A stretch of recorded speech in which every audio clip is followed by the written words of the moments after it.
Hola, Zarigueas. Hello, Possums. Welcome to Week 9 edition of Offensive Points. I am with my homies Josh and Billy. You know where to find them on Twitter. It's linked somewhere in this video. You guys know where to find us. IDP Army everywhere. Twitter, TikTok, WeChat. I don't even know. It's on there. Jordan's posting stuff everywhere. You can find us anywhere, and we want to hear from you guys. Guys, here at the IDP Army, we are doing big things. Go and check out the Dynasty Index. I mean, Jordan just freaking put notes on Matt Corral in there to show you how deep we go into this. Go get some. Join the team. We love it. Josh, Billy, what is up? Not much, honestly. I'm glad I get to talk second this time. Glad that trade deadline was crazy, huh? Right, yeah, dude, that was wild. That was wild.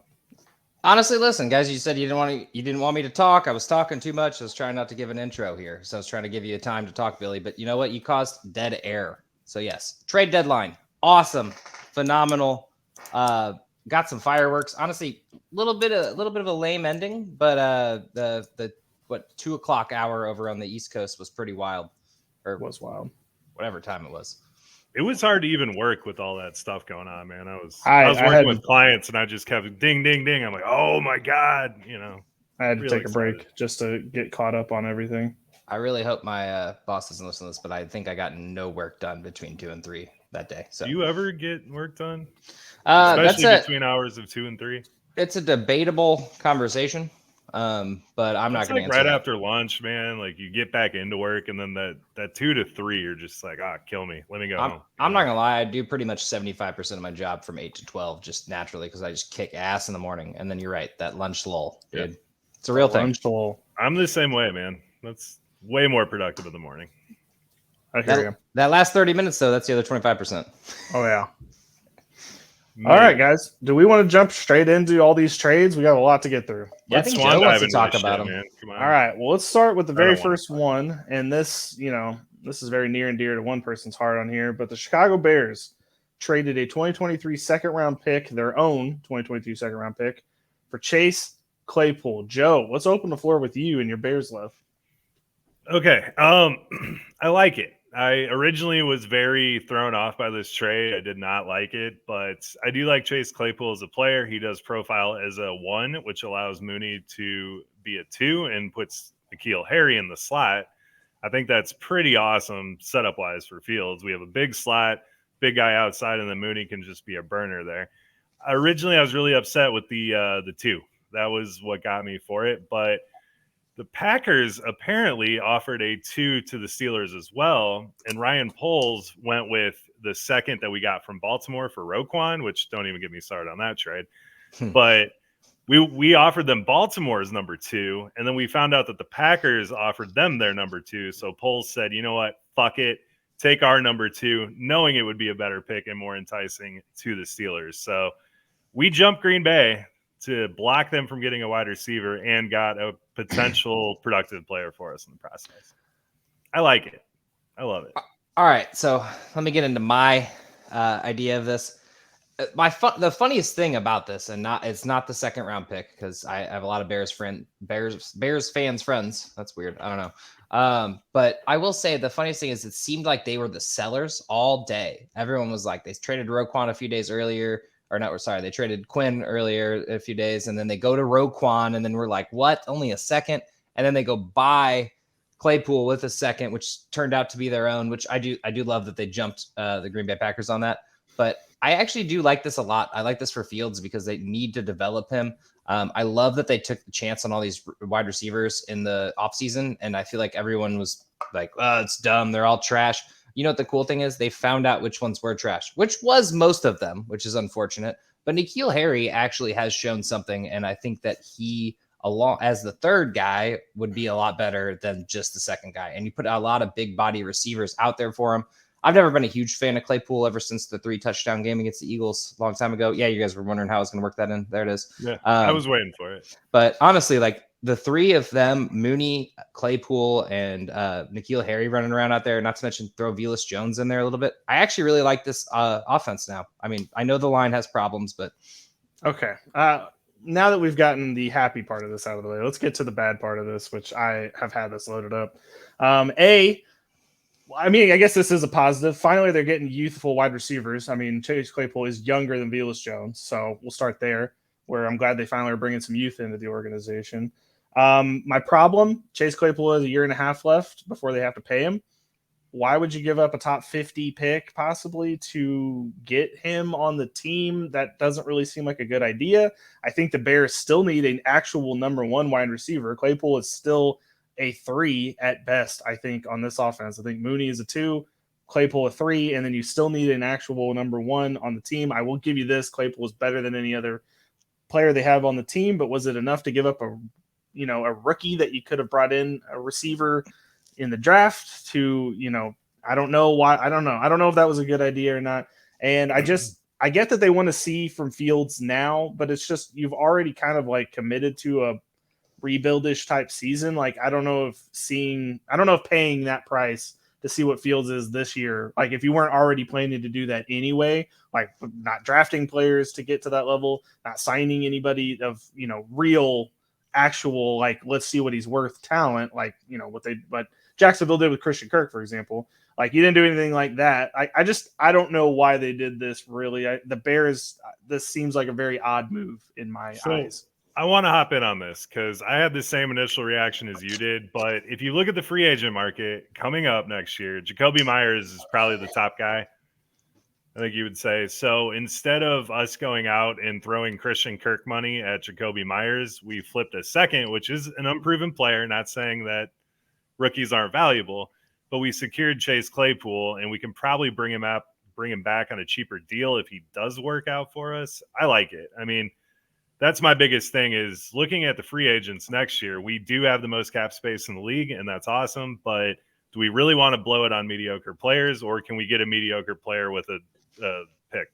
Was the second pick for Baltimore not available on draft night? Like when they're doing the draft, like could they not have been like, hey, Steelers, here's a second round pick where maybe you just send Claypool back because you're not going to re-sign him after this year? Like, why not do that? I don't understand why. What was the urgency of right now and giving up? Well, like I said, there's essentially a first round pick because it was there. Honestly, I mean, you can float a second rounder out next year or in the draft and maybe not get anything. I think Claypool really unlocks this offense for what he does around the line of scrimmage. He's decent at blocking, and he's a big receiver. So I like the move for Fields, and I like it for the Bears. I'm not ecstatic about it by any means, but I don't hate it. Josh used the raise your hand feature on Google Meets. No, I just want to say real quick, get back to Billy's argument of Chase Claypool is the best receiver on this team. I feel like everyone just kind of forgot that Mooney's a good receiver and is the product of a really terrible offense. No offense to the Bears, but this only unlocks Mooney to have more down the field shots. And I agree with Joe in the aspect of Claypool on this team. Once again, I don't agree with the price tag. I think the second round pick was a little much, but once again, that's what people were offering. Claypool does offer a big body who is a little bit more proven than N'Keal Harry, and can actually do some things on the offense. And yeah, maybe they don't sign him in 2 years, but you know what they got a 2-year rental to figure it out. And like Joe said, there's not really much in there. They can go get a wide receiver in the third round of the draft. That has not always paid off, but you can find yourself a receiver somewhere. They can also move some parts around. I think they'll be okay. I just hope they go wide receiver in the first round this year and actually get a number one on the team, which is what Fields needs. They need an offensive lineman. It's number one. Offensive lineman. They could do that, but like, if you're going to evaluate Hurts, you go get him an AJ Brown. If you want to evaluate Tua, you go get him a Tyreek Hill. If you want to evaluate Fields, Chase Claypool is not that, and he's not going to make Fields. You're not going to gain any knowledge, I don't think, based off of Claypool, but who knows? Maybe. All right, real quick. I just want to get this out there. The Bears are 1 win away from the wild card right now. I mean, they're still playing. I understand that they sold Roquan, which I assume we're getting into here shortly, but they are still playing for the playoffs this year. So I like the fact that they actually showed some aggression instead of just being sellers at the trade deadline. So this gives them an actual, I wouldn't say dynamic offense, but a fighting chance for the pass game, which is what they needed. And they really are like a couple games back from making the wild card at this point. So now I'm not saying they're going to do anything with it, but I'm saying they could hypothetically go on a run. Their division, other than for some reason the Vikings, which they haven't even been playing that well, is terrible. So it's the one year they can actually beat the Packers. Although that's the problem, they have to beat the Packers. So they already lost to them once, so I don't know. True. I don't know. It's an odd plan. All right, Chase Claypool is due $673,000 this year, which I assume the Steelers paid a lot of that, and $1.5 million next year. So it's essentially free minus the pick. It's cheap, and I get that. I don't know. I guess we'll have to see what other move they're willing to make because they're still a wide receiver one away from actually seeing what Justin Fields is with his arm because Mooney and Claypool are good second and third pieces. They're not the main focal point. I wish the Eagles had this receiving core last year. Let's just put it that way. Like this would have been. And you know what the Eagles did? They went out and got a number one. I understand that, but 2 number 2s is not bad either. And I also still believe that Mooney is a number 1. So they got a 1 and a 2. I believe that too. But anyway, on to number 2. Minnesota Vikings trade for TJ Hawkinson. They traded a second in 2023 and a 2024 third. They also got back a 2023 fourth rounder, which I think is interesting that the Lions gave them that. But guys, TJ Hawkinson on Minnesota. What are our thoughts? I literally don't understand this trade at all from the Detroit Lions perspective. They literally had an offense built around great receiving core, and then they got rid of one of the biggest pieces. I understand they weren't using him, and he had that one big game and then whatever. But like, as a tight end head coach, how do you trade your tight end that you drafted in the first round 2 years ago away to a division rival? It makes absolutely no sense. I am floored by the whole trade. I'm actually really pissed off because I've been rooting for these damn Lions for too long that I can remember. So sorry, Dad.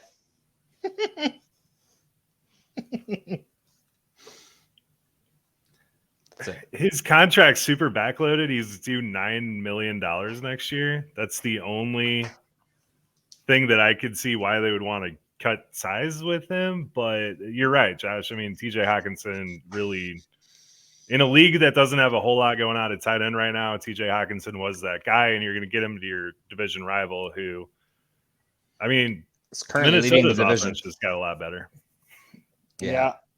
I guess on one hand, I get what Detroit was thinking. They need to massively rebuild, so let's just clear the books of every single person, I guess. But at the same time, I don't really understand why they did it and why it needed to happen right at the trade deadline. Could he not have fetched more in the offseason? I don't know. Very, very strange trade. But, I mean, the rebuild started in Detroit, and I guess that's where we're headed with this.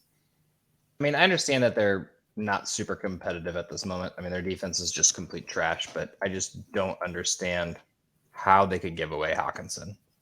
I understand they got a second. That's big. That can help, but you drafted this guy as a first, 2 years ago?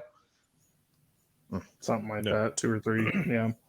No, for fantasy purposes, I mean, you have to assume he's going to catch right on where he was. Minnesota has been trying to feature the tight end with Munt and Irv Smith, and they just really haven't done it. So Hawkinson should jump right in there, especially with Thielen slowing down a little bit. I was actually saying Thielen was actually doing well too, and this actually is just going to completely eat into his targets because it's not going to hurt Jefferson's targets. I mean, if anything, it's just going to open up the side of the field because they're going to have to watch out for Hawkinson in the middle. So I love it for Minnesota. I hate it for the Lions. It's just and I'm guessing fantasy managers out there are probably wondering, like, is Hawkinson going to be still as reliable? And I'd have to say yes. I mean, I think they plan on featuring him better. I think he's going to be more reliable. This is the best quarterback he's ever played with. Much. He really wasn't doing much in Detroit aside from his 40-point game where he had 160 some yards and 2 touchdowns. But other than that, he really hasn't been that great. So I would assume it's a lateral move, if anything, if not better. I think I'll have to agree with that. But I think, if you have TJ Hawkinson out there, I think you're in a better spot now than you were. Let's put it that way. Absolutely. All right, on to number 3. This one kind of happened earlier, but I still think we should get to it. The Chiefs traded for Kadarius Toney. They traded a 2023 conditional third-round pick and a 2023 sixth-round pick. Guys, do we think Kadarius Toney is now relevant in fantasy football? It's the year of giving up on the first-round picks. Feels like that. Yeah, sure. I think, Tony is definitely a diva. We've seen what he can do on the field, although it was a small sample size. He brings an element that the Chiefs are definitely missing. They try to get Mecole Hardman to do that. They try to get that, but ever since they let Hill go, they haven't had that truly dynamic player. Kadarius Toney offers that. And the thing that cracks me up is he's a prima donna. He's a nuisance in the locker room. Every time one of these guys goes to Kansas City, I don't know what Andy Reid does in that locker room, but we haven't heard a freaking peep out of Juju this whole season. It's true. And they just stay on Call of Duty, apparently. Yeah, I mean, I think he can wrangle in Tony and actually get him to play as a team. And I think it's a good move for the Chiefs and for Tony. Listen, so I think this is great for the Chiefs. I think this is bad for fantasy football. Juju just finally had a monster game, had a couple good games in a row. Mecole Hardman just finally had a monster game. These guys are now it's going to be pick the right wide receiver. Like if you're playing daily or you're on underdog and you're in a Chiefs draft, which if you play the Thursday, Sunday night matchup, yeah, good luck because you just pick one and you just hope for the best because it's not a sure thing. It was just certainly kind of getting to that sure thing with Juju. And I think obviously this week will be different. They probably won't use him that much. You can get one more good ride out of Juju. But the thing is if Tony actually hits, you're never going to know which one to play. You got MVS there. You got Tony, you got Juju, you got Mecole Hardman, you got Sky Moore, you got Pacheco, you got the list goes on. I mean, what do? You play Kelsey and Mahomes, and Kelsey's actually been lacking from some of this. So other than his 7 touchdown game, I mean, it's great for regular football, and the Chiefs are well on their way to going to another Super Bowl. But I do say it actually sucks for fantasy football. I think this is basically you're taking MVS's role and you're taking Mecole Hardman's role, and you're just replacing that with one player. And I think that's kind of what Tony profiles as. And MVS hasn't done much at all. MVS has actually been one of the most consistent Chiefs receivers. He has consistently done 7 to 10 points pretty much every game other than the last game. I'm pretty sure they signed him to be that deep threat game-breaking ability, though, and we really haven't seen that from him. But Tony's fast. We knew that whenever he got there. He was never that guy. Well, we knew that, but the Chiefs, I guess, thought, they'd kick the tire on it. Billy, what do you think? My problem with Kadarius Toney is I haven't seen him, so I can't. It's hard to evaluate a player. Like literally, there was a guy in our IDP Army chat asking like about a trade thing because he has Juju and he's wanting to trade Juju because he has Kadarius Toney on his team. And I'm like, look, I don't know what Kadarius Toney is as a player. I've not seen him actually play consistently. It's concerning to me that he cannot make it work with Joe Sheen who literally seems like he will work with whatever is around and make them the best player that they can possibly be. We're seeing that with the Giants, who are actually, surprisingly good in these games.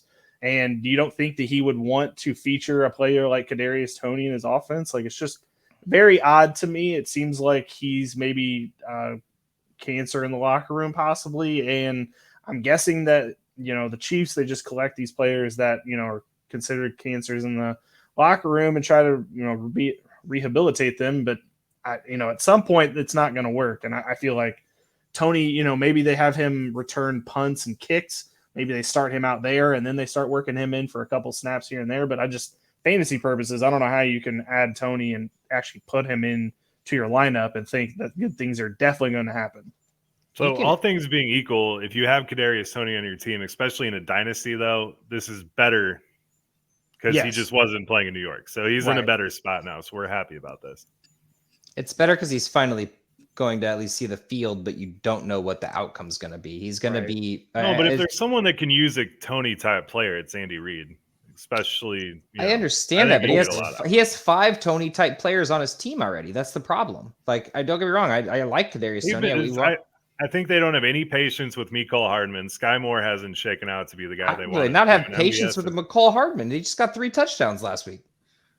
But they've been trying to use him this entire time. They keep trying to do those jet sweeps with him and all that stuff, and he has not jumped to be the guy that they jet sweeps don't work about 80% of the time. That's just part of football. The problem is they need Tyreek Hill, and they haven't accepted that they don't have him yet. So they're just trying to fill that void with players, and maybe Kadarius Toney is their latest. Maybe he's going to hit. There's I'm saying you're right. I'm saying there will never be another Tyreek Hill, but they're trying to fill that void. They thought it was going to be Sky Moore. That didn't work. They thought it, could be Marquez Valdez-Scantling. That hasn't worked. Like, they're just trying to fill that void. And so now they're going to try another one, and that's Kadarius Toney. And in March, there will be 8 Tyreek Hills. Exactly. I was going to say, they have like 8 Tyreek Hills. There'll be more. There's basically what I was trying to say was there's no wide receiver 1 on their team. We wanted Kadarius Toney to be the wide receiver 1. We saw 3 games sample size of him. That's fine. Mecole Hardman has had his hits. Sky Moore hasn't done anything yet. Juju, we saw him his year 1 or year 1 and 2, and then MVS we never saw. I don't know what they saw in him. There's just so many wide receivers now. There's going to be too many mouths to feed, and it's probably going to cause problems in the locker room. If you already got 2 people who cause problems, I'm not saying Andy Reid can't handle this. I'm just saying that in general, like, you're not getting a wide receiver 1 out of any of these guys. Like, you're not starting him every week, and you know that you're putting him in. Like, it's not going to happen. It's true. So I like it. Billy's lukewarm on it. Josh hates it. What's next? I love it for football. I hate it for fantasy. Correct. All right. On to number 4. Miami traded for Jeff Wilson from the San Francisco 49ers. They got back, or San Francisco got a 2023 fifth back in return. What do we think of Jeff Wilson for Miami? I love it. I love it for Jeff Wilson. I love it for Miami. They needed another running back. They got rid of Chase Edmonds, who they clearly didn't like. And I think Jeff Wilson finally gets a chance to be out of the I'm starter whenever you have no other options, basically. Actually, Joe, before you say your answer, I'm going to merge 4 and 5 because they're both Miami related. So the other Miami trade, they traded for Bradley Chubb. They traded Chase Edmonds and a 2023 first rounder to Denver for them. So now Miami has Jeff Wilson and Bradley Chubb, and they do not have a 2023 first, a 2023 fifth, and Chase Edmonds. Joe, continue on. So I love the Jeff Wilson trade because he's coming over from San Francisco. He's very familiar with the offense. He'll slot right in. I still think Mostert's your starter, but you have quality backup here, and you have a guy you have 2 guys that you can pretty much interchange on every play here. So I love it for Jeff Wilson. I absolutely love them getting Bradley Chubb because Emmanuel Ogbah sucks this year. He hasn't done a damn thing. So if Bradley Chubb can stay healthy, and that is the big if, he immediately unlocks not only himself being there, but I think Ogbah will get less pressure on him, and then you got Christian Wilkins in the middle. I think this really helps his defensive line here, especially as they try to make a playoff push here.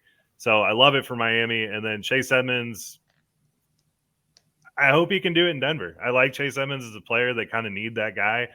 Melvin Gordon, Latavius Murray, whoever the hell else they're using at this point are all kind of the same guys. So he brings another dimension to the offense. He's just the replacement to Mike Boone, which I think they'll keep even when Javante's back next year, which is good for them. I don't know what Chase Edmonds' contract is, which is good. But I will say that Bradley Chubb does bring an aspect to the Miami defense that they do not have. They've tried with these young guys, and it just hasn't quite been a hit yet. And honestly, Bradley Chubb needed a change of scenery. He has been injured, 2 of the last 3 years, basically. So, and he had a couple good games so far this year. So I'm actually excited to see what he does for Miami's defense. But yeah, no, good trades for Miami, honestly. Smart. Yeah. They had Baron Browning coming on, so it makes sense for Denver to, kick the tires there. But I love this for Miami. That might be my favorite trade out of all of the trade cycles.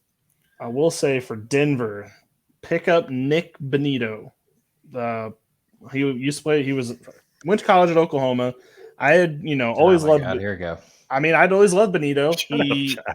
He came in and got a sack on Sunday, which was exciting because he hadn't really gotten to play. And I think that he might slot into some of those snaps that Bradley Chubb will be vacating. So if you're an IDP player out there, you probably already know Benito. You've probably seen him on your waiver wire already. But, if he's available, might want to go grab him. I have him on my taxi squad, so no problem there. As far as the Jeff Wilson part of this in Miami, I feel like this is just insurance that the offense runs smoothly, even if Raheem Mostert gets hurt. Because I think, anybody, and especially Mike McDaniel, who's followed Raheem Mostert's career, the injury is always around the corner with him, and they cannot afford to lose him when they get to playoff time. And if they're wanting to make a Super Bowl run, which I think, I'm not saying they're Super Bowl, they definitely need to start checking those odds on I think they could definitely give Buffalo a run for their money and KC as well. And I think that getting Bradley Chubb and Jeff Wilson is just kind of securing the rest of the team. And I think they have the potential to make a run. Well, and the thing is they're not doing as bad as they thought. Right. Basically, Brissett has actually put them in a situation to where, I mean, it's going to be a Deshaun Watson comeback basically to make the playoffs. But there's been a lot of like good teams that are bad right now, aka the Bengals 4-4, the whole AFC South. AFC West has actually been pretty shockingly bad this year. The Chargers and Broncos, everyone thought, and the Raiders. Let's not even talk about them. Right. And then the Jets will slip off. The Dolphins will probably go up. So I mean, honestly, there's still those wild card spots are wide open. I do like them keeping Hunt, and I actually do like Hunt in general. I still stand by my statement last week by trade for Hunt, because by week 12, whenever Deshaun Watson gets there, Hunt's going to be utilized very heavily, if I might add. It's a good Browns breakdown there. But as far as Miami goes, I think they need to start looking at a AFC title run, possibly. We'll see. All right, let's move on to number 6. Jacksonville decided to make one of the weirdest trades I've ever seen. So that Jacksonville acquired the suspended Calvin Ridley from Atlanta in exchange for a 2023 conditional 5th round pick and a 2024 conditional 2nd round pick. I don't even want to go through the conditions attached to these picks because of how bizarre the circumstances are of how they can move up. Let's just say, like, some of these can become 2nd rounders if he gets a contract extension. It's a very bizarre conditional thing I've never seen before. But guys, what was Jacksonville doing here? You guys have played Dynasty with me for a long time. This is a Joe Wiggins trade for sure. It really is weird actually. Shit for real. No, I mean, Trevor Lawrence needs another weapon. Zay Jones has been awesome. Christian Kirk's been okay, but they still need another guy there. So why not just get him right now when he's relatively cheap? Because if something were to happen next year, if you tried to trade for him during preseason or something, they're never going to accept that trade because it's like, we got Calvin Ridley back, So you're floating something that could virtually nothing right now that could become something for a guaranteed something if you waited any longer. So I like this a lot. I absolutely love this trade. It's one of those ones that we did not see coming. There's always one, and this is the one that was just completely outlandish. Like Billy said, he didn't even know that you could trade a suspended player, which I guess none of us really did. You could do that. Yeah, but honestly, I love it for Jacksonville. Number one, they do not have a number 1 receiver. I don't care. Tell me who it is. It's none of those people. And not to mention, now they have a bona fide number 1 receiver next year when they're actually competing. Trevor Lawrence is learning on the job here. It gets Doug Peterson to keep his job 1 more year, which looks pretty solid so far. But my biggest thing is you have Calvin Ridley now. You have an actual receiver for Trevor Lawrence to spread the ball down the field. And the king of conditional picks, I guess he got it from the Eagles over here, Doug Peterson. Those conditionals were awesome because if he gets reinstated by a certain date, if they get a contract extension on him, basically Jacksonville wins either way. Either they lose a 3rd round pick or they have to pay a 2nd eventually because they ended up having a good receiver where they want to keep. So conditional picks are wild to actually follow, but that one was even crazier than anyone could dream of. Yeah, the only real problem I have with this is I don't know what Calvin really is going to be when he comes back. He wasn't exactly lighting it up when he went out from Atlanta. He had a really good year when he was playing with Julio. Now that was a really good Calvin Ridley year, but then when it was Calvin Ridley feature time, it wasn't exactly special. And then obviously gets suspended for the entire season, which is just, I don't even know how they didn't get him reinstated because it's gambling on games. Who cares? But whatever. So it's a low risk gamble for Jacksonville. So I'm glad that they're making a bet on him to potentially thrive in the future. But I don't know. This is a weird one. Just really strange. Two things real quick. Sorry, I'll let Joe go after this. He had double digits in every single game he played last year with what we now know, or I guess everyone else knows, of aging Matt Ryan, who is done. Bingo. So no, absolutely not. Ridley is what he is. Like, we all know what he is. Yeah, I mean, it depends on what he's done this year off, but I assume he's just excited about this, and he's probably going to hit the weight room immediately if he hasn't already. He's got a whole year to prepare. Yeah, his supporting cast in Atlanta was Zacchaeus and Russell Gage, and that was absolutely nothing. Now he actually goes where he has 2 competent guys in that locker room with him, and he can kind of take over as the alpha and do some work. I like it a lot. We'll see. I don't know what they're going to get. But go trade for Calvin Ridley right now in your dynasty leagues. I would highly recommend not doing that. But he's going to be 28 in December, and me talking. He's a wide receiver. You got 32 on him. Fair enough. No, I don't know. 28's that age I'd trade. Good luck to anybody that has 32. Calvin Ridley going to Jacksonville. I don't. Jacksonville's an up and coming team. I don't know what you don't see in this team right now. Trevor Lawrence sucks. I'll start there. Okay. Trevor Lawrence sucks. There's way worse quarterbacks in this league that you were boning before the season started. Well, AKA Zach Wilson. I was not boning Zach Wilson. I don't want Zach Wilson either. Jets. Oh, sorry, Baker Mayfield. My bad. I think of terrible. I did think he was an upgrade over Sam Darnold. I don't know how that was a controversial take. Simmer down now, boys. What's the trade? What's up next? 7 Buffalo trades. By the way, for everyone out there, Josh has Calvin Ridley on a dynasty team. That is why the emotion out there is a little bit heightened for Calvin Ridley. Number 7, Buffalo at the buzzer trades for Nyheim Hines, and they trade Indy some random picks. Not even going to get sixths, and then Zach Moss gets tossed in there out the door. Nyheim Hines of Buffalo. Is it anything more than just like insurance? Dude, that was a Kawhi Leonard 3 in the corner for the buzzer beater. Like wild. I don't know what this is. I don't know. Joe, go ahead.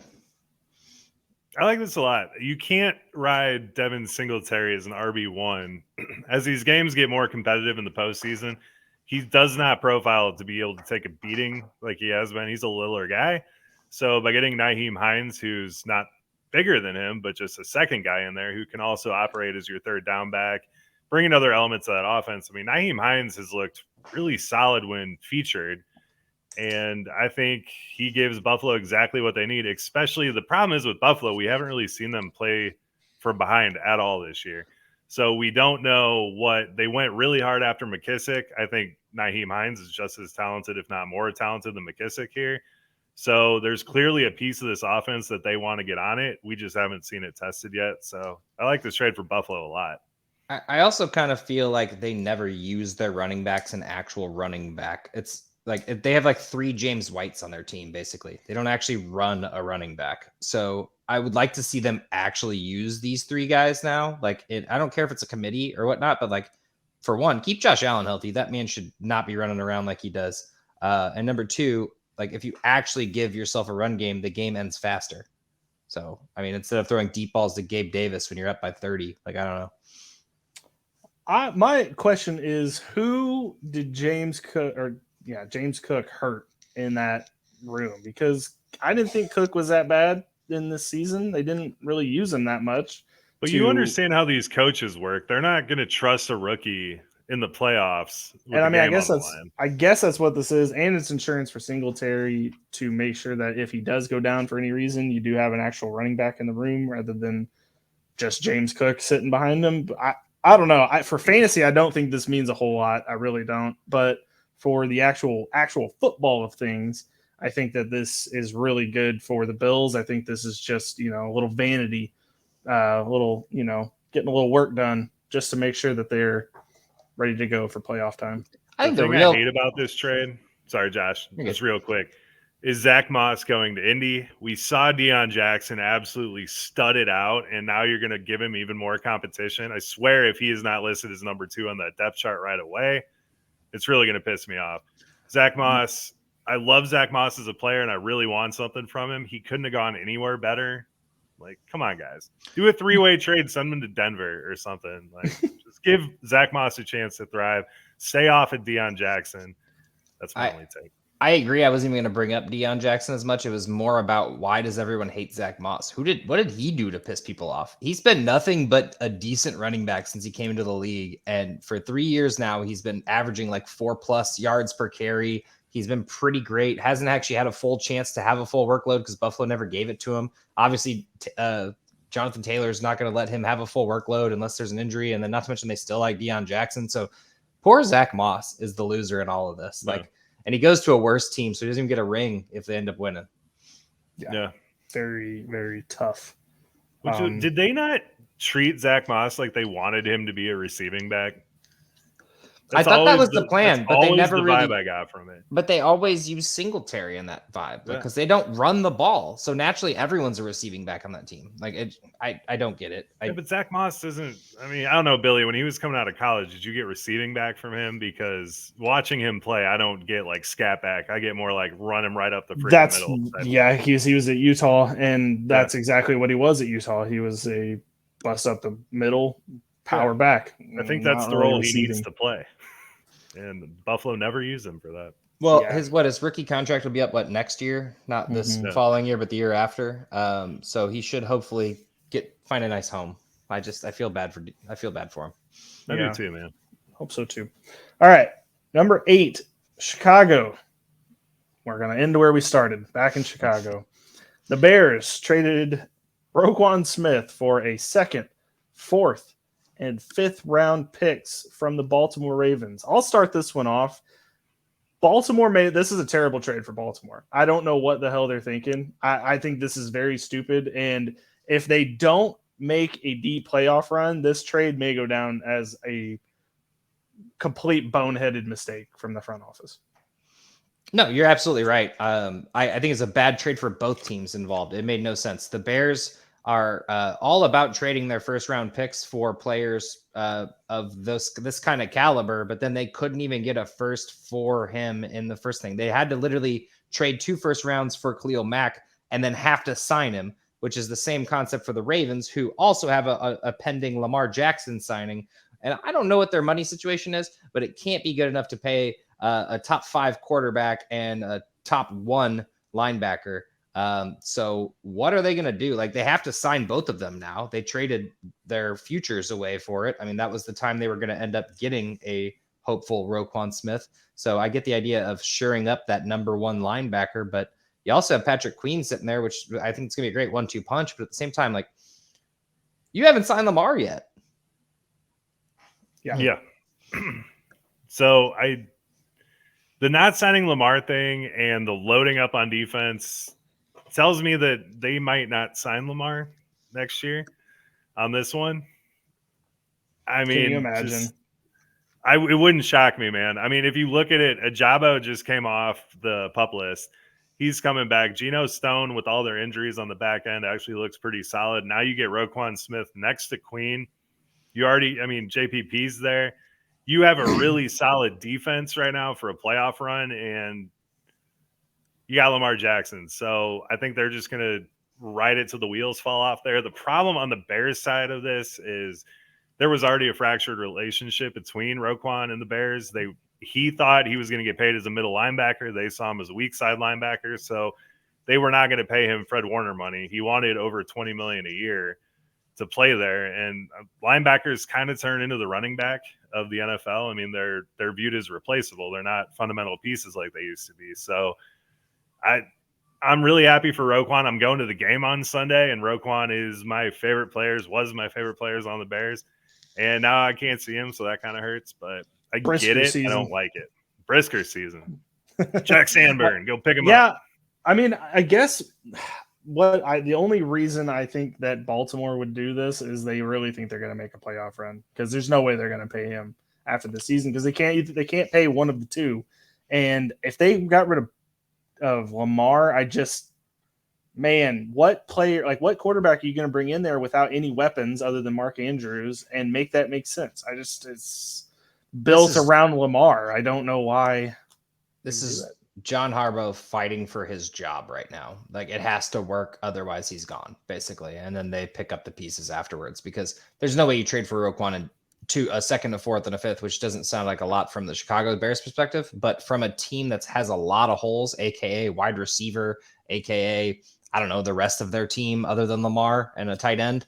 I mean, you gotta draft people to replace those positions. And right now they're going to have either limited money and no draft picks, or they're going to have a lot of money and letting one of these guys walk. So, yeah, I can see them letting Lamar say, "Hey, we'll give you this. Go try to find it elsewhere," and let him test the market. Because you really have to. I mean, for what he is, man, could you imagine dumping a huge Russell Wilson or Deshaun Watson style contract on a guy like Lamar Jackson with the way he plays? You could franchise tag one of them, but that's not going to make them happy. There's no quarterback playing on a franchise tag.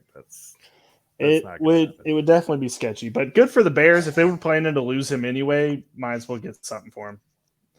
Okay, let's Sucks, move. Hurts my soul. There is a couple more trades that were made. They weren't exactly relevant, so I didn't really write them down, or fantasy relevant at least, so I didn't write them down. Let's move on to our main topic of the episode. Believe me, we spent the first 40 minutes talking about the trade deadline. This topic will not be as long as it normally is. All you listeners out there that are probably bunkering down for a very long podcast. But we're going to do mid-season fantasy awards. So there's 17 weeks in the season now. This is technically the halfway point between week 8 and week 9, which is the halfway point of the season, in my opinion. So we're going to give away the fantasy MVP, the fantasy bust of the year, fantasy steal of the year, fantasy rookie of the year, and fantasy comeback player of the year for the first half of the season. We got some nominees for each category, and we will pick one at the end. So, guys, are you ready to get to the MVP? Let's do it. So, our nominees for fantasy MVP are Jalen Hurts from the Eagles, Josh Allen from the Buffalo Bills, or Austin Eckler from the Chargers. Josh, get into your case for why Jalen Hurts is the fantasy MVP. All right. Listen, I don't know what analyst it was, but some analyst somewhere made this whole argument up a couple weeks ago about how about Hurts isn't that great of a quarterback because he only has 6 passing touchdowns. Well, one football week later, here he is, 10 touchdowns. And the best part is, this was the closest game we played to a full game this entire year. I don't know what it was that maybe that Jalen Hurts heard that and he was like, listen, Sirianni, I got to throw for 4 touchdowns. This guy's talking shit.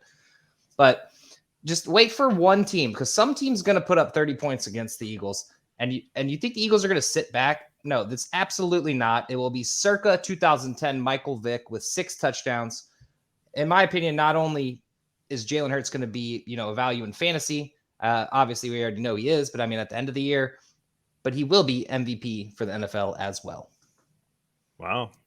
I can't disagree. Hey, Josh, I'm going to need you to pull up that Josh Allen graphic there for me. Wait, I want to see that screen. Let me see the Jalen Hurts thing real quick. Would you like to make a nomination? Yeah. I'm going to make it right now. Okay, you see that number 4 right there? Right, there we go. Josh wow, Allen. number 1, my man. Allen. Number 1. Josh Allen has not finished lower than though? QB5. What? See that last game though? 218 yards, 2 interceptions. I don't think Jalen Hurts has done that. Sorry, I'll let you nominate. That's when you guys actually play a team. Let me hear you. I'll talk to you in the playoffs. Okay, I'm not going to be in the playoffs, so that's fine. Josh Allen has not finished lower than QB5 this entire season. He's not going to. He is an absolute automatic start, and he alone can win you games. Josh Allen is my MVP. Wow, not even hard. Fair enough. All right, well, my nominee for fantasy MVP.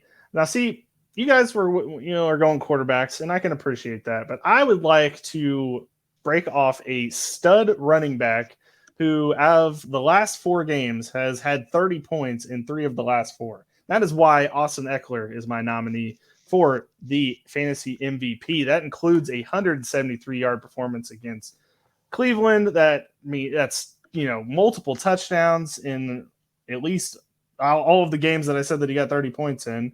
He's not the number 1 running back necessarily, but he is the number 1 running back in PPR. So I think that Austin Eckler has given you took him in the first round within the top 4 picks probably, and non, super flex at least. And he has paid back every penny that you have, drafted him for. So mine is Austin Eckler. Not a single digit game yet. And not to mention he's just getting more involved in the passing game, which is just wild. Eckler is on an absolute tear. We haven't seen a tear like this out of a running back in a while. I don't know. Remember that year when Jamal Charles and Matt Forte were playing that same day? Shut up, Josh. That was a tear. Or their ACLs on the same day. That was a tough break then. I'm sorry. The fantasy MVP for us, we voted before the podcast, just so, kind of give everybody a little heads up here. We voted Austin Eckler. He's been the best running back this year. He's everything that you wanted Jonathan Taylor to be. Believe me, we're getting to him in a second. But Austin Eckler has made every fantasy drafter happy that got him in the first round. We got in a whole argument backstage. I totally was still voting Jalen Hurts. This whole thing. Well, I'm proud of you for at least getting I was eating dinner, so I didn't argue into the proceedings at all. All right, we're going to fantasy bust of the year. Our nominees for this category are Najee Harris and Jonathan Taylor. Joe, give the Najee case. Okay, so my Najee case here, right? I'm going to throw out 3 names here. Craig Reynolds, Daniel Jones, and Jelani Woods. Okay? My man Najee Harris has less receiving yards than Craig freaking Reynolds, less rushing yards than Daniel Jones, who's a quarterback, and the same amount of touchdowns as Jelani Woods, who plays 0.3% of the Colts snaps. Guys, what the hell is going on with Najee Harris here? He has to be a bust for where he was drafted. I have to agree. I think Najee Harris, for what you thought he was going to be this year, he has not been it. And the main problem is the offensive line for the Steelers. They did not address it in the offseason, clearly. And it's still a really far way away. And Najee Harris isn't exactly one of those players that's, he's not like Derrick Henry or any one of the fast guys like Miles Sanders or somebody like that where they're going to break away. Najee Harris is never going to be that. If you get contact with Najee Harris, he's going to fall down immediately. And that's very concerning for going forward. But it's very concerning for fantasy purposes right now. I said this a couple of weeks ago. It's shades of Rashard Mendenhall. And I know our buddy Alan remembers that really quickly. It was a really bad year for him. It was the year where he was in the top 10 of the draft. He got him. Anyone who had Rashard Mendenhall just dropped off. But the one person who's done worse than Najee Harris is Jonathan Taylor. And yeah, you can blame the injuries, but he was picked, 7 picks ahead of Najee Harris in most drafts. And you cannot convince me that he is not the bust of the year. Number 1 overall. And there's people who had bad years. Oh yeah, Najee. Yeah, bust material. I'm sorry, but he's had 6 double-digit games in PPR. You know who hasn't? Jonathan Taylor. Since his 20-plus game in week 1, he has had 2 double-digit performances. And I don't think it's his fault, although it kind of seemed like it because Deion Jackson had no problem doing this. But I don't know. Arguably in a worse spot with Matt Ryan sitting and now sophomore Ellinger in there. How do you not put the number 1 pick? Anyone who had the number 1 pick, Jonathan Taylor, is probably not doing that great right now. Well, and here's why he's going to win this category pretty easily is that you drafted him number 1 overall. You went into the season thinking that he was going to be this bell cow back that was going to be pumping out at least 20-point games every other week, maybe a 15-pointer put in there. Just that's an off game for him. And he has just not produced like that. After week 1, he's fallen off of a cliff. The team it looks better when he's not even in there, which is wildly concerning. They've only games they've won this year, I'm pretty sure off the top of my head. The only games they've won are games that he hasn't played, which is weird. I don't know what to make of it. And for that reason, Jonathan Taylor is the winner of this category. It's pretty bad. He went from wide receiver 4-1 to whatever he is now, 30-something. So yeah, I understand there's been injuries. These guys, you're a little screwed right now. Yes, both. I have both of them in multiple leagues. It's cool. It's not going well in leagues that I have both of them for sure. Okay, let's get on to biggest steal of the fantasy football season so far. We have our nominees are Chris Olave, Jalen Waddle, and DeAndre Hopkins. I will start with my Waddle, defense. The only real reason I've nominated Jalen Waddle is that everybody thought when they got Tyreek Hill that it was going to be the Tyreek Hill show, and then Jalen Waddle was going to fall off and not be exactly relevant in the offense. And he's done everything but that. They are the best 2 wide receivers in the league right now as a tandem. There's a few others you could probably argue for that spot, but I think it's these 2 guys right here. Tyreek Hill's on pace to break Calvin Johnson's record, and Jalen Waddle is literally slurping up every touchdown that comes available for them. And for that reason, nobody really saw Jalen Waddle being a top 10 wide receiver with Tyreek Hill also being a top 10 wide receiver. So that was my reason for nominating him.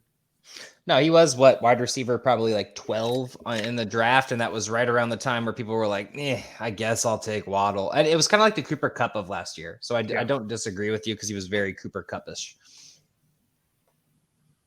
So which one do you have?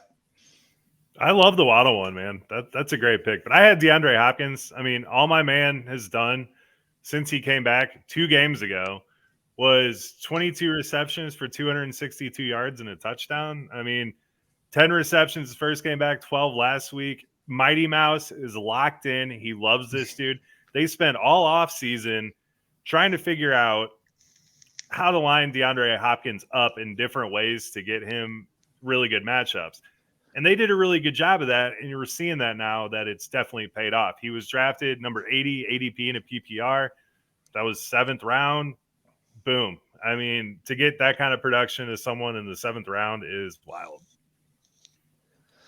I don't disagree with you. It's been ridiculous. And the sad thing is he could end up like, if I didn't do math or anything because I don't do that very well. But he could probably end up being in the top 10 receivers just if he keeps on this pace, which is just stupid. Crazy. So I had the Olave.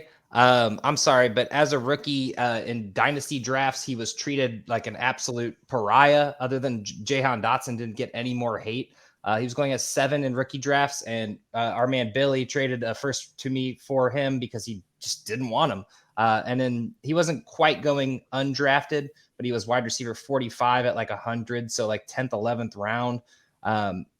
Everyone just thought that Michael Thomas, who's been injured for what seems like 9 years, was just coming back, and Landry joined them. So Olave is not going to do anything. Don't worry about that.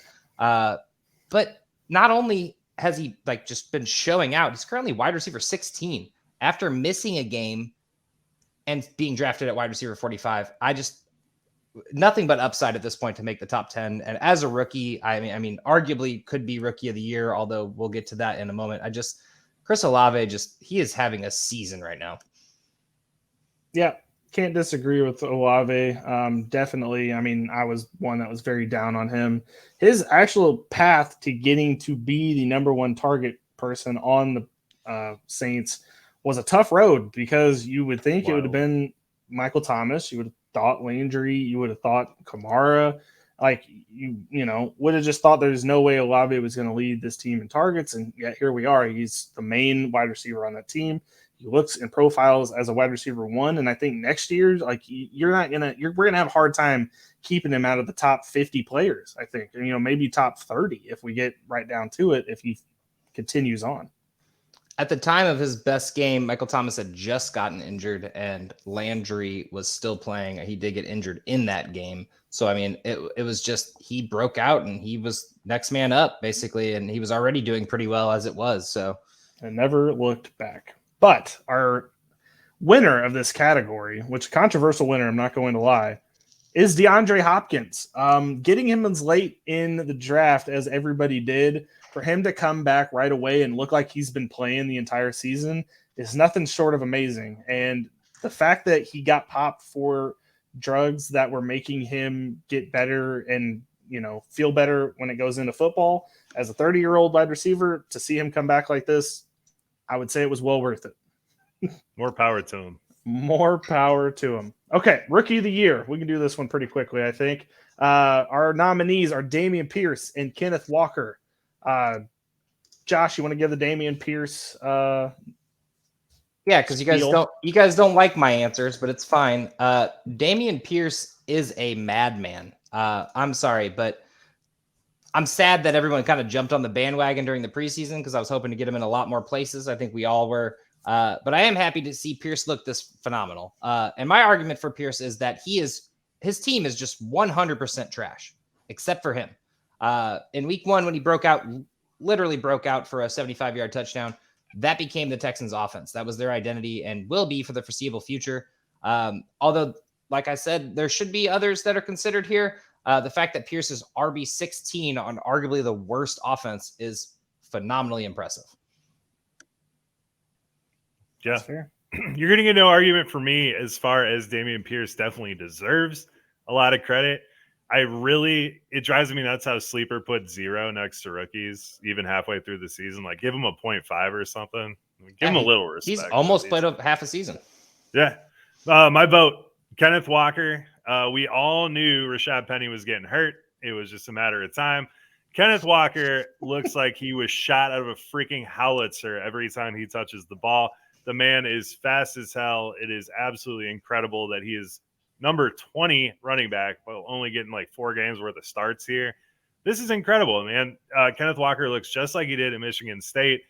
That whole offense is just humming right now, which all of us would have laughed at if we heard that in, I don't know, May. I think we would have been laughing our asses off. But yeah, Kenneth Walker is my vote. The dude is a stud machine. And don't get me wrong, I agree that Kenneth Walker should be in consideration. But the fact that Kenneth Walker's playing on a good team, if you interchange Pierce here, I think Pierce has better numbers. Okay. Yeah. How Pierce about that? Does not look nearly as explosive That's because he has no offensive line. He ran for a 75-yard touchdown on a team that shouldn't even be able to block anyone. And then no passing game. I'm sorry. Pierce is my vote. I will take it to the grave. I hear you, but the fact that we're calling Seattle a good team when we did not think they were a good team is, I mean, that's... But it's not because of Kenneth Walker. They were already a good team before Kenneth Walker took over. They're a better team now, though. Better team now, I would have to say. But fireball bet, Pierce ends up higher than Kenneth Walker at the end of the year. We'll just do. Are we going to cut it off at week 6 and start from week 6 on, or are we going to tack on your crap where he had the starting job the whole 5 weeks prior? He didn't have the starting job till week 3. So I will. No, it doesn't matter. He's going to end up with more points than Dameon Pierce by the time. Anything, I think that they might even chill on using Dameon Pierce towards the end of the season just to not get him hurt. So that is an easy bet. Kenneth Walker will finish with more points than Dameon Pierce. Fireball bet. Joe, you in on this? Or are you going to? I'll take it just because I like drinking. So jot it down, Bill. Jot it down. Kenneth Walker is the winner here. He is the breakout player.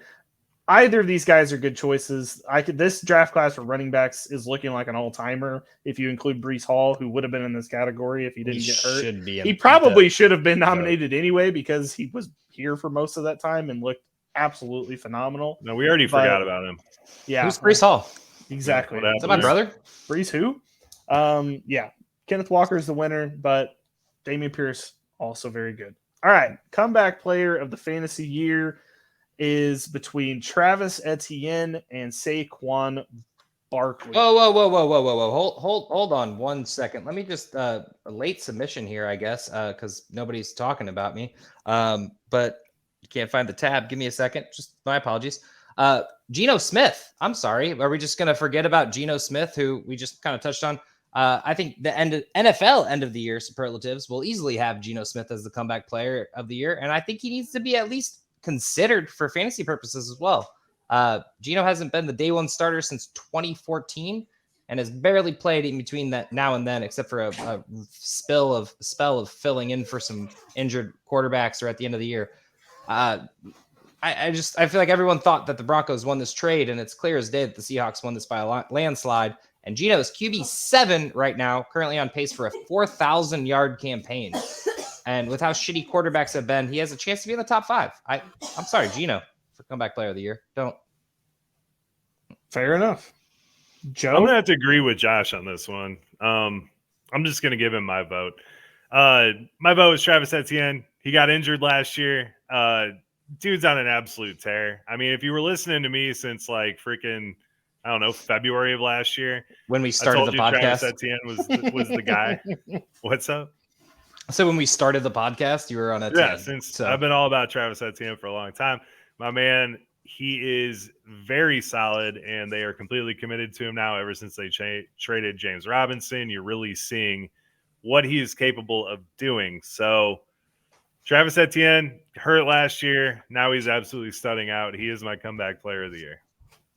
Well, my nominee, even though it kind of wasn't my nominee, would be Saquon Barkley. I think that his ability to come back after last couple of years, he's been banged up, not able to finish entire seasons. We've always seen exactly what he could be, but I think Dayball has kind of used him to his complete and utter, fullest extent. of Saquon Barkley, and he is a surefire number one. Probably should have been in the first round of a lot of drafts. So seeing him slip to the second, and even in one draft saw him slip to the third, which was now embarrassing looking back, but it happened. And that's never going to happen again. I think as long as Saquon is still playing in the NFL, he's going to find himself in the first round of NFL or fantasy drafts. I don't think we're going to let that kind of mistake happen again. Bro, I don't know what drafts you were in, but Saquon was going in the first and second, like early second. Like I didn't have a chance at him except for one time. Actually, no, I don't think I had a chance at Saquon Barkley this year. And he was on my like love list. Like I'm Matthew Berry now, and he was on my love list. Yeah, one draft, he made it to the third round. And no copyright infringement there. Sorry. Yeah. That's exactly none. Copyright symbol. I guess we'll give the winner to Geno Smith, coming back out of nowhere to be a fantasy relevant quarterback in a year where some of these, your Aaron Rodgers, your Tom Brady's have been complete and utter disasters. You've had Geno Smith come in there and be a relevant wide receiver quarterback one for the entire season so far. And anyone who had themselves a Matt Stafford or Tom Brady or even early Joe Burrow, like got themselves Geno Smith real quick, and they were like, wow, this is actually working. Yeah. Geno won a lot of games for a lot of people. Oh, yeah. There's a reason the Seahawks weren't really concerned going into the season when they were like, oh, no, we're not playing into tank this year. We got Geno Smith. We all laughed. We all took a good hearty. Dude, okay, really tanking. That's a tanking roster. But lo and behold, they have one of the best running backs in the league now, and they have one of the top 10 quarterbacks in the league right now. So hard to knock what they're doing here. I should tell even more how bad Russell Wilson was last year and this year. I don't want anyone to clip this because I feel like I was at least a little higher on Geno because I felt like he couldn't have been as bad. I never thought he would be this. Let me be clear. But he had DK Metcalf and Lockett. He set up more than a lot of other teams with wide receivers and even running backs because running backs were solid to start. So he had all the pieces there and he showed why he stayed in the league so long. And it's great for him. I think no doubt NFL superlative comeback player of the year. I think every quarterback should have their jaw broken going into year 3. Oh my God. It'll really help him out. Yeah, it shows what happens when that happens. Man, would the Jets do anything to take him back right now? Oof. Okay, well, that's all we got for this episode of the podcast. Follow Josh at Josh Hall STL. Follow Joe at OP Joe with 2 E's. Follow me at Ombre Vendor on Twitter. Follow the podcast at Offensive Points. Follow at IDP Army on TikTok, YouTube, and Twitter as well.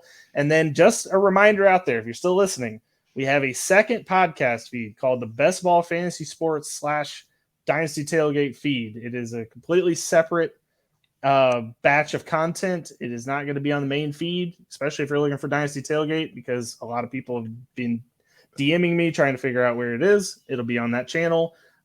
Just trying to push more people to go over there because that feed is up and running, and that's where the content will be. Jordan's also doing a lot of underdog best ball stuff, and we will have more podcasts popping up here and there on that feed. Joe, get us out of here. Good night.